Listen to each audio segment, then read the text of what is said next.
یہ طریقہ ہوتا ہے میت کے غسل کا۔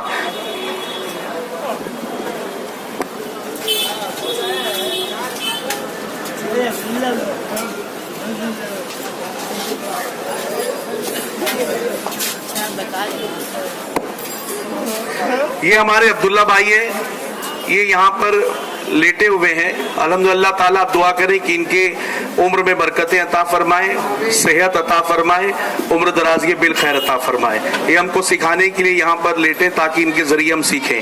اب میت کو جب ہم غسل دیتے ہیں تو سب سے پہلے کیا کیا جاتا ہے؟ ایک تو پہلے ہم گھبراتے بہت ہیں کہ غسل دینے کیسے جائیں، ہمیں دعا نہیں آتی اور ہمیں فلاں کام نہیں آتا، ہمیں دعا پانی ڈالتے وقت کیا پڑھنی چاہیے، اور اگر بتی جب سلگائی جاتی ہے لبان کیا جاتا ہے تو کیا کرنا چاہیے۔ تو یاد رکھیں کہ میت کے غسل میں ایک ہی فرض ہے۔ کتنا فرض ہے؟ کتنا فرض ہے؟ ایک فرض ہے۔ میری گزارش ہے آپ تھوڑا کرسیوں پہ آ جائیں گے تو اچھا رہے گا۔ جتنے بھلے آپ 10 منٹ کھڑے ہیں چلے گا، ہمیں آپ سے کوئی پرابلم نہیں، آپ 10 منٹ بیٹھے پھر چلے جائیں، راستہ بلاک نہیں ہوگا۔ تو کتنا فرض ہے میت کے غسل میں؟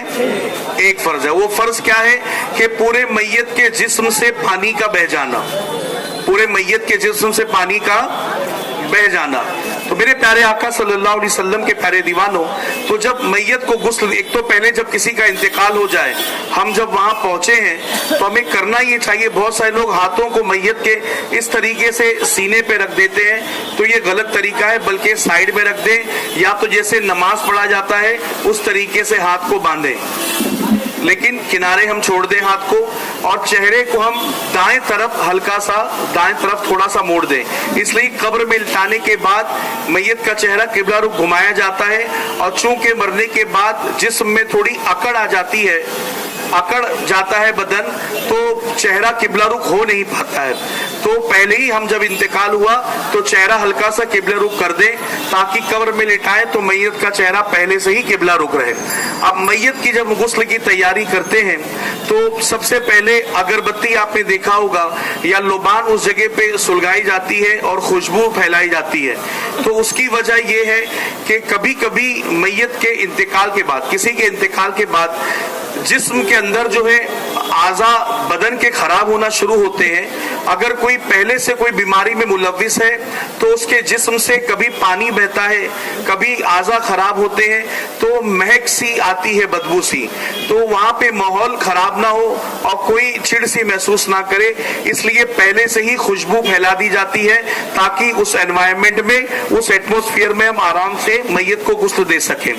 اب میت کو غسل دینے کے لیے سب سے پہلے یہ ہوتا ہے کہ جسم پہ جو کپڑے ہیں وہ اتارے جائیں، لیکن چونکہ میت ہے، میت سنتی بھی ہے، میت کو احساس بھی ہوتا ہے، لیکن میت اس پر کچھ جواب نہیں دے پاتی، چونکہ اب وہ مر چکا ہے، بندہ مردار ہو چکا ہے، میت ہو چکا ہے۔ اب ہم نے لٹایا تو جسم سے کپڑے اتارنے ہیں، تو جس طرح زندے کے بدن سے اتارتے ویسا نہیں اتارا جائے گا، کینچی لے کر کے کاٹ کر کے اتارا جائے تاکہ میت کو تکلیف نہ ہو۔ عموماً یہاں دیکھا گیا ہے کہ یہاں پر ایک سفید لباس لیتے ہیں اور لے کر کے پہلے کرتا تو اتار دیتے، کرتا یا شرٹ جو بھی ہے وہ کینچیوں سے کاٹ کر کے اسے اتار دیا جاتا ہے، اور ناف سے لے کے گھٹنے کے نیچے تک ایک سطر کا حصہ ہوتا ہے اسے ڈھانک دیتے ہیں، اور پھر پیجامہ یا پینٹ اتارا جاتا ہے، اس کے انڈر گارمنٹس پھر اتارے جاتے ہیں تاکہ سطر ظاہر نہ ہو۔ لیکن ہمارے یہاں بہت بڑی خرابی یہ ہے، ہم جو کپڑا استعمال کرتے ہیں یہاں پر وہ اکثر سفید رنگ کا ہوتا ہے اور کفن کا ہی کپڑا ہوتا ہے، اس پہ پانی کے 2 بوند پڑتے ہیں، سطر ظاہر ہو جاتی ہے۔ تو ایسا نہ کریں، بلکہ عقیل بھائی جہاں پر رہتے ہیں افریقہ میں، وہاں پر اکثر ڈارک کلر کا کپڑا استعمال کرتے ہیں۔ تو آپ بھی اگر کسی کے انتقال میں شریک ہو، دیکھیے اب یہ بھیگا بھی نہیں ہے، اس میں سے ہاتھ نظر آ رہا ہے، تو میت کا سطر کیسے چھپے گا؟ اس پہ پانی پڑے گا تو اور ظاہر ہوگا، تو سطر پوشی ہو نہیں پائے گی۔ تو اس لیے جو کپڑا اوپر رکھ کر ہم غسل دیتے ہیں، ناف سے لے کر گھٹنے کے نیچے تک، وہ کپڑا موٹے کپڑے کا ہو، موٹا کپڑا ہو، اور ہو سکے تو کالے رنگ کا اور ڈارک کلر کا ہو جس سے سطر ظاہر نہ ہو۔ اب یہ ہم نے رکھ دیا۔ اب पैजामा उतार दिया जाता है या ट्राउजर उतार दी गई। अब मैयत है यहाँ पर, तो सबसे पहले मैयत को इस्तिंजा कराया जाता है। इस्तिंजा से मुराद उसके प्राइवेट पार्ट्स को धोया जाता है, और वो धोने की सूरत ये है कि हम हाथ में ग्लव्स पहन लेते हैं, और ग्लव्स पहनने के बाद और फिर जो है अगर ग्लव्स ना मिले तो कपड़े को हाथ में लपेटा जाता है, और इस तरीके से कपड़े को हाथ में लपेट लेते हैं, और लपेटने के बाद रुई कपास जो होता है उसका बंडल अपने हाथ में ले लेते हैं, और लेने के बाद फिर जो है इस्तिंजा कराया जाता है। इस्तिंजा कराने की सूरत ये है कि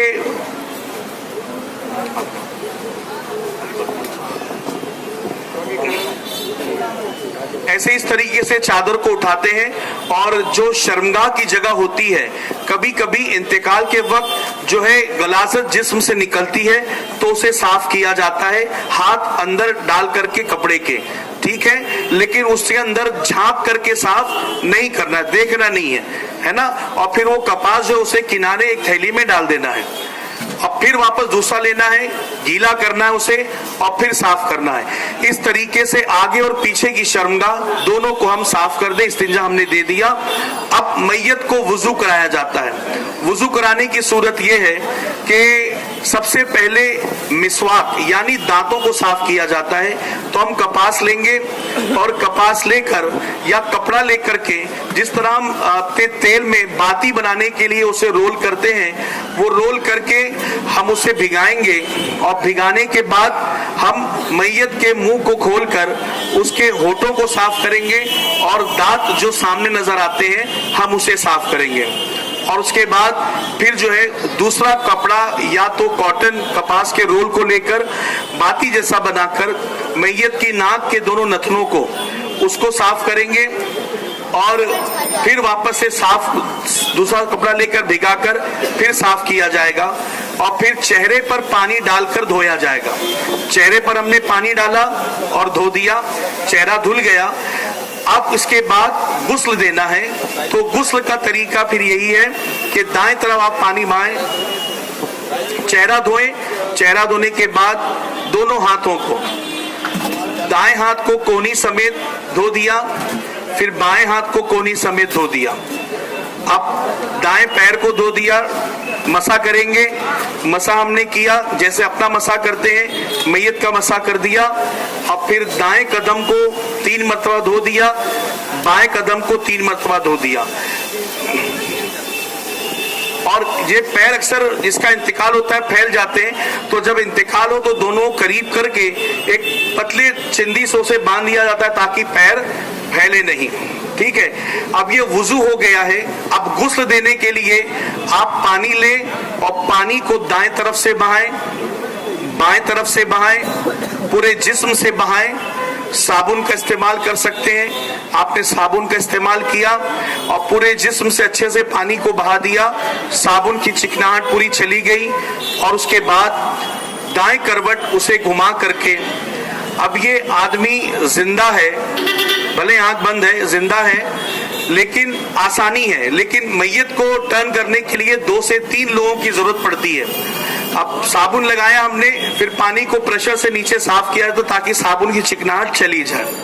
फिर बाएं तरफ करवट ली जाएगी और इस तरफ साबुन लगाकर पानी को प्रेशर से डाला जाएगा ताकि साबुन की चिकनाहट चली जाए,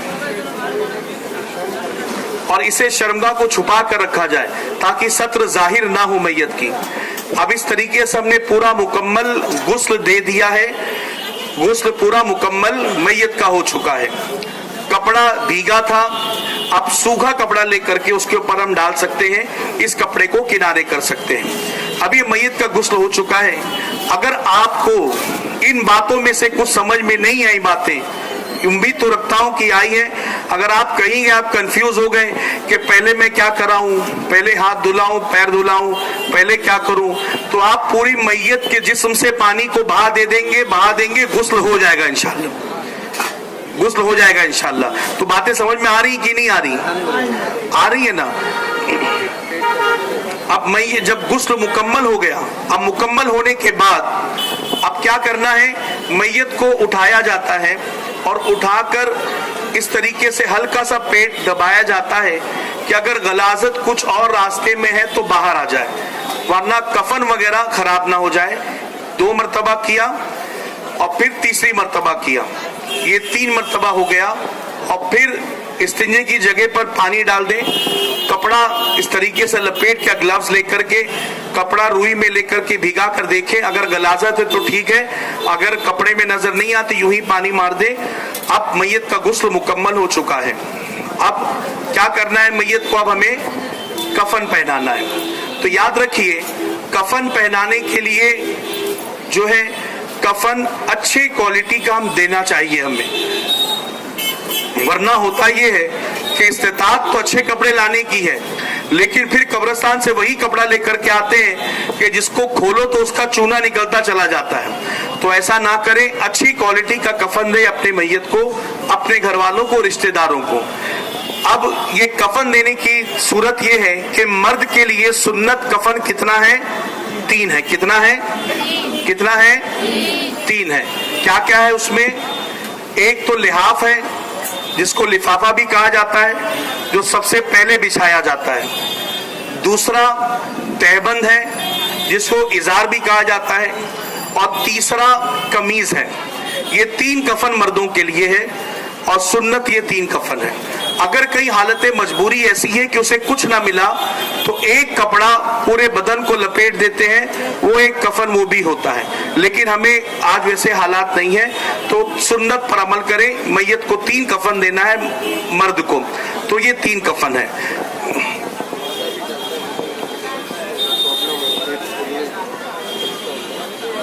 कभी कभी किसी के जिस्म में ऐसा होता है कि हवा भरती है, पेट फूलता है, तो अक्सर कानों में, नाक में कपास लगा दिया ताकि अंदर हवा ना जाए, और पेट पर कोई चीज, कपड़ा चौड़ा बांध दिया जाता है। तो उसकी भी इजाजत है कि अगर कुछ परेशानी, पेट फूल रहा है तो कपड़ा बांध दें, और क्या कुछ चीज, वजन चीज रखी जाती है ताकि अंदर हवा ना भर पाए, तो वो भी करने की इजाजत है। और आंख खुली हो, जब इंतकाल होता है तो आंख खुली रहती है, क्योंकि फरमाया गया कि रूह इस तरफ से जाती है, सर के तरफ से, तो मैयत अपनी रूह को, मुर्दा देखता है जाते हुए इंसान, और उसकी आंखें खुली रह जाती हैं। तो उसे बंद करे दुआ पढ़ते हुए, बिस्मिल्लाहि अला मिल्लति रसूलिल्लाह सल्लल्लाहु तआला अलैहि वसल्लम। अब इस तरीके से मैयत को हमने गुस्ल दे दिया। वक्त बहुत कम है, कफन बिछा करके आपको बताया जाएगा कफन क्या क्या होता है, कैसे होता है। हाँ। पहले तो एक कफन होता है नीचे जिसको लिहाफ कहा जाता है। उसकी जो लंबान होती है सबकी यकसा नहीं होती है। जैसे अगर मैं लंबा हूं, ये आपको दिखाने के लिए हमने एक कपड़ा लिया है, वरना ये ना सोचे हमको तो कह रहे थे कि अच्छा कफन दो और ये तो सस्ता लेकर के आए। तो ना यहाँ पर मैयत है और ना ये कफन है, हम सिर्फ आपको सिखाने के लिए इसे बनाए हैं। तो ये कपड़ा हल्का है, आप अच्छी क्वालिटी का कफन इस्तेमाल करें।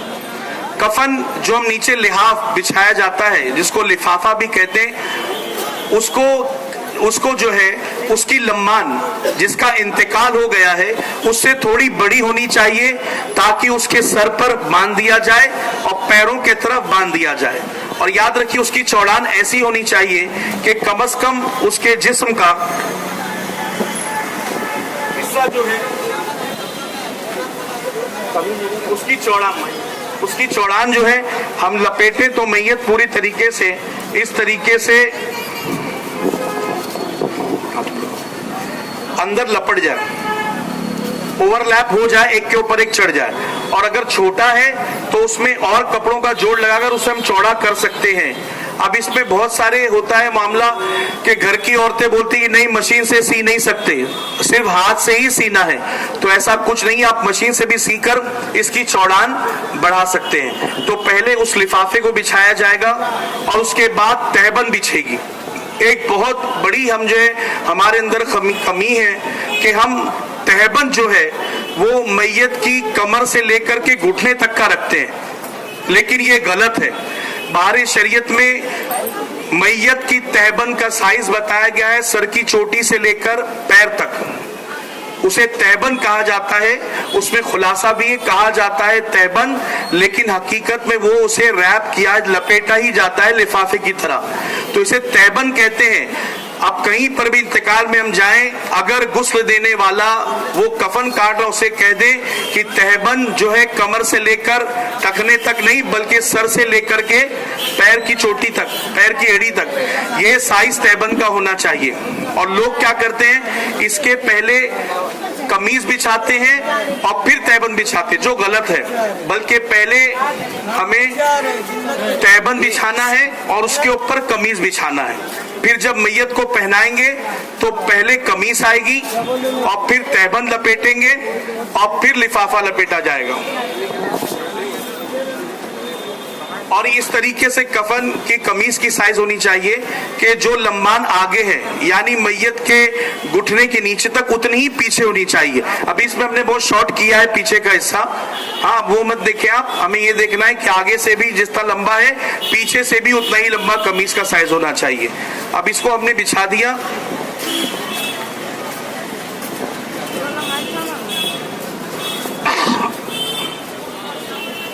अब इस तरीके से आया समझ में आपको।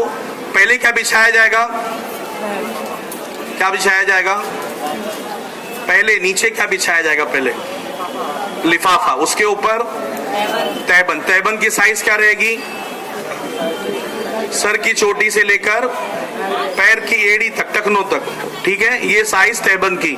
और उसके ऊपर कुर्ता, कमीज। कमीज की लंबान जो नॉर्मली पहने जाते घुटने के नीचे टखनों तक, ये पिंडली तक, तो उस तरीके से आगे पीछे दोनों सेम साइज होगी। अब इस पर जो है उसके बाद एक जगह कफन तैयार किया जाता है और गुस्ल के बाद मैयत को उस निनाने वाले स्टैंड से उठाकर उस पर लिटाया जाता है। और ऊपर, और ऊपर अब्दुल्ला भाई, और ऊपर। अब क्या करेंगे हम, सबसे पहले हम कुर्ते को पहना देंगे।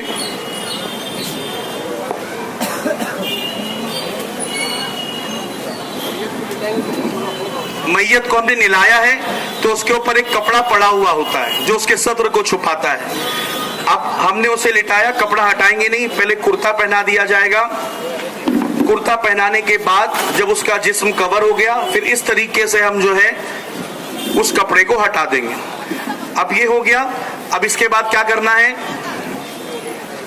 काफूर होता है जिसको कैंफर भी कहते हैं, उसको घुटनों में और हाथों में, कोहनियों में, जिस्म पे जो है अच्छे तरीके से लगा दें। इवन जब गुस्ल दिया जाता है तो गुस्ल का आखिरी पानी जो है हम गर्म करते उसमें भी काफूर डाल करके गुस्ल दे दें। काफूर को कफन के अंदर भी हम छिड़क दें, उससे जो है कीड़े मकोड़े करीब में नहीं आते हैं। अभी हमने कुर्ता पहना दिया, उसके बाद क्या लपेटेंगे, तहबंद। तहबंद का भी साइज चौड़ान में होना चाहिए इतना कि एक के ऊपर यहां से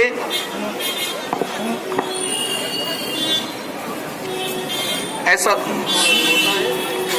ये सर से लेकर के पैर तक होता है, ठीक है, ये छोटा है लेकिन सर से लेकर पैर तक, और ये चौड़ान ऐसी के ऊपर एक चढ़ जाए। हम उमूमन कपड़ा इसमें जो है बाएं तरफ हमें मोड़ना है और फिर दाएं तरफ मोड़ना है। दाया लेफ्ट के बाएं के ऊपर आएगा कपड़ा, इसको लपेट दिया। अब लिफाफा, आखिरी कफन का हिस्सा, इसको पहले बायां हिस्सा लपेटना है और फिर दायां हिस्सा हमने लपेट दिया। अब देखिए यहाँ इतना छोटा है, क्यों, ताकि इसको एक बांध दिया जाए, वो कोने बांध दिया जाए, दरमियान में एक चिंदी से इसकी चिंदी निकालकर साइड में बांध दिया जाता है, ठीक है। ये कफन का मुकम्मल तरीका हो गया। बांधने के बाद ये थोड़ा खोल दिया जाता है ताकि घर वाले आखिरी ज़ियारत कर ले। लेकिन होता ये है कि औरतों का भी जनाजा है तो गैर मर्द उसकी ज़ियारत के लिए आते हैं, मर्दों का जनाजा है तो गैर औरतें आती ज़ियारत के लिए, तो खुदारा ऐसा ना करें। अब ये सिलसिला मुकम्मल हो चुका है कफन का। अब आप मुझे बताइए, क्या ये बहुत मुश्किल काम है, क्या ये बहुत मुश्किल काम है? नहीं। तो हम पीछे क्यों हटते हैं? एक बार तो मुझे सेंटा क्रूज से फोन आया कि अब्दुल कदीर भाई आप आ सकते हैं। मैंने कहा क्यों? बोले यहाँ पे गुस्ल देने वाला कोई नहीं। मैंने कहा करीब की मसाजिद में देखो, बोले एक मस्जिद है और वहाँ के मांगी साहब कहीं बाहर गए हुए हैं। तो हैरत की बात हुई, इतने बड़े गोलीबार वाले इलाके में जहाँ आबादी इतनी मुसलमानों की है, उसमें कोई एक बंदा ऐसा ना था जो मैयत को गुस्ल दे सके।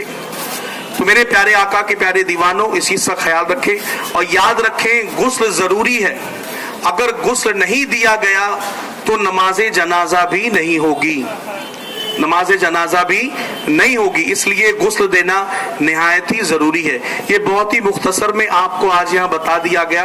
انشاءاللہ پھر کبھی موقع ملے گا تو ہم جو ہے حلقوں میں یا پھر مولا علی درگاہ مسجد کے نیچے صحن میں اچھے طریقے سے برابر سائز کا کفن لے کر انشاءاللہ آپ کو بتایا جائے کس طریقے سے جو ہے کفن پہنایا جاتا ہے، اور اس طریقے سے اس میں شریک ہونا، جنازے میں شریک ہونا، اللہ تعالیٰ جب تک بندہ جنازے میں شریک ہوتا ہے تو ہر قدم کے بدلے اللہ تعالیٰ گناہوں کو معاف فرماتا ہے۔ بندہ 40 قدم چلتا ہے اسے گناہوں کو معاف فرماتا ہے، 40 سال کے گناہوں کو معاف فرماتا ہے، اور فرمایا گیا گناہ کبیرہ کو بھی خدا اس عمل کے صدقے معاف فرماتا ہے۔ اور جب جنازے کو ہم لے کر جاتے ہیں قبرستان میں نماز جنازہ کے لیے، تو نماز جنازہ کے وقت اکثر شور مچتا ہے، کتنی صفیں ہوئی؟ 7 ہو گئی، 15 کر دو، 7 ہوئی، 8 ہوئی، نہیں تھوڑے جن پیچھے جاؤ، 9 کر دو۔ ہمارے شریعت میں فرمایا گیا کسی کی نماز جنازہ میں اگر 3 صفیں بن گئی اللہ تعالیٰ اس بندے کی مغفرت فرماتا ہے۔ تو لہٰذا اب وہاں پر نماز جنازہ ادا کرنے کے بعد میت کو جب دفنایا جاتا ہے، دفناتے وقت جو ہے اس میں عہد نامہ شجرہ وغیرہ رکھا جاتا ہے، وہ رکھے، اور جب میت میں برگا لگایا جاتا ہے، چٹائی لگائی جاتی ہے، اور جو مٹی ڈالتے ہیں دعا پڑھتے ہوئے ڈالے، منہا خلقناکم وفیہا نعیدکم ومنہا نخرجکم تارۃ اخری، اور فرمایا گیا اتنے دیر وہاں پر کھڑے رہے جتنے دیر تک ایک اونٹ کے جانور کو، اونٹ کو ذبح کر کے اس کے گوشت کو تقسیم کرنے میں جتنا وقت لگتا ہے اتنے دیر ہمیں وہاں پر کھڑے رہ کر ذکر و اذکار کرنا چاہیے۔ قبر میں جب لٹایا جاتا ہے تو اکثر کل کی مٹی جمع کی جاتی ہے، تو اس کا تکیہ بنا دیا جاتا ہے تاکہ اس کے کل کے فیوز و برکات ملے، اور پھر اور مٹی لے کر کے نیچے رکھا تاکہ دائیں طرف جو ہے چہرہ جو ہے میت کا رہے دائیں طرف، اور آقا علیہ الصلوۃ والسلام کی زیارت نصیب ہو تو بندہ ادب کے ساتھ حضور کی بارگاہ میں پیش ہو سکے۔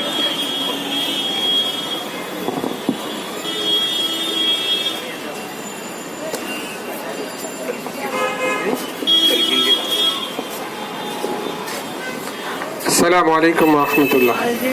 بہت ہی معلوماتی چیزیں ہم لوگ سیکھ رہے ہیں، لیکن میں پھر بھی کہوں گا کہ اور ڈیٹیل میں ہمیں سیکھنے کی ضرورت ہے، بہت زیادہ اور دلچسپی کے ساتھ ان چیزوں میں حصہ لیں۔ جہاں کہیں بھی میت ہو رہی ہو آپ شوق سے وہاں پر جائیں، اگر پہلی مرتبہ میں آپ غسل نہیں بھی دے رہے ہیں تو شامل ہو جائے، تو پریکٹیکلی آپ دیکھ سکتے ہیں کیا ہو رہا ہے، کیا ہم نے سیکھا ہے اور کیا ہم دیکھ رہے ہیں، یہ بہت ضروری ہے۔ اور خاص طور پر جب میت کسی کا وقت قریب ہوتا ہے تو ہمیں پتہ چل جاتا ہے بھئی بڑی عمر ہے یا بیمار ہے یا بس آخری وقت ہے، تو اس وقت جو ہے کلمہ طیبہ کا ورد کرنا یہ بھی ضروری ہے۔ ہم کلمہ پڑھتے رہیں، میت کو نہ کہیں پڑھنے کے لیے، ہم اس کے سامنے کلمہ طیبہ کا ورد کریں، لا الہ الا اللہ محمد رسول اللہ، لا الہ الا اللہ محمد رسول۔ آئی تھنک مجمع جھوم کر کے اگر ایک بار کلمہ پڑھ لی